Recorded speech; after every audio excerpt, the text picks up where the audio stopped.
There's a country that calls itself Nihon, but the rest of the world calls it Japan. How did the same place end up with two completely different names? This is the story of a word that traveled thousands of miles and changed along the way. It starts here, with two characters, Riben in Japanese. This is pronounced Nihon or Nippon. Ri, ni, meaning sun. Ben, hon, meaning origin. The land where the sun originates. Beautiful, right? But here's where it gets interesting. These characters? They weren't created in Japan. They were invented in China over 2,000 years ago. And back in the time of Middle Chinese, around the 7th to 10th centuries, these same characters were pronounced completely differently. Not Nihon, but something like Netpuan. Now, Chinese writing is special. The characters represent meanings, not sounds. So as China grew and different regions developed their own dialects, something fascinating happened.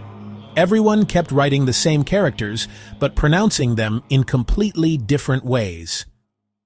In the south, places like Fujian and Guangdong, something shifted. Words that started with an N sound began to sound more like J. Netpuan slowly transformed into something closer to Jetpan.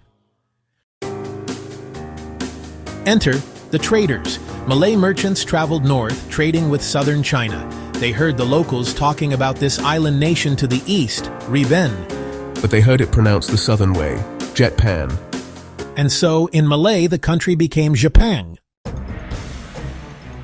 Then came the Europeans. Portuguese and Dutch traders arrived in Southeast Asia in the 1500s. They asked the Malays, "What's that island country to the east?" Japan, came the answer. The Europeans wrote it down, adapted it to their languages, and Japan was born. So there you have it. One country, one name, two pronunciations. Nihon traveled directly from Chinese to Japanese. Japan took the scenic route, through southern China, through the Malay archipelago, through European trading posts. Both names come from the exact same source, Riben. They just took different paths around the world.